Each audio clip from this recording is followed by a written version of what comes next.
Mesdames et messieurs, la République démocratique du Congo compte environ plus de 100 millions d'habitants. Les universités de droit disséminées au travers de toutes ces provinces, de milliers de magistrats, d'avocats, d'enseignants, de chercheurs et de praticiens du droit. Et pourtant, comment pouvez-vous imaginer que la plus grande mémoire juridique de notre nation soit figée dans des compilations anciennes, parfois dépassées, parfois obsolètes, parfois issues même d'initiatives qui ne reflètent pas l'âme ni la souveraineté intellectuelle de notre nation? Il ne s'agit pas du rejet de l'étranger.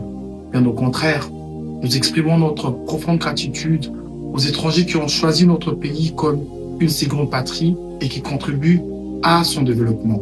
Mais vous conviendrez avec moi qu'il existe des domaines qui touchent à la substance même de l'identité de la nation. Et les droits en fait partie. Le droit, c'est l'expression de la mémoire organisée d'un peuple, de sa culture institutionnelle et de sa vision pour la justice.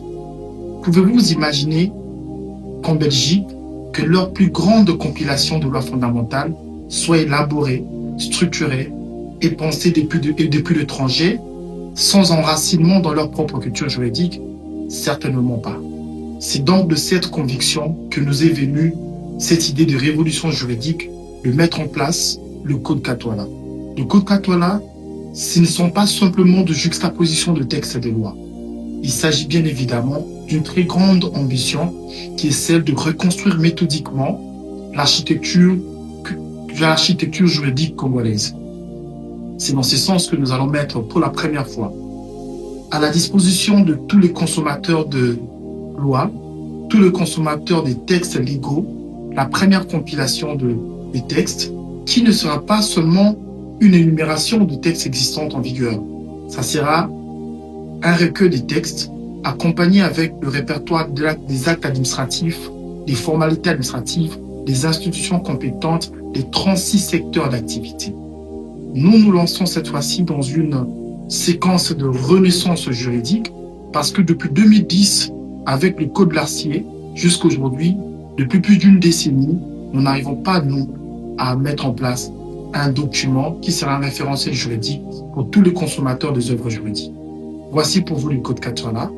Nous allons commencer avec cette édition qui comportera des compilations. Ensuite viendra des éditions annotées, commentées, enrichies par nos jurisprudences, enrichies par nos pratiques. Bien sûr, les Codes Katwala paraît cette fois-ci en 2 tomes.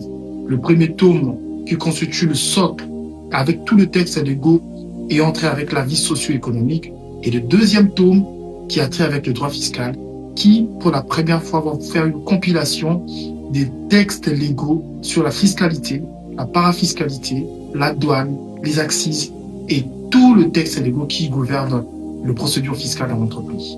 Merci.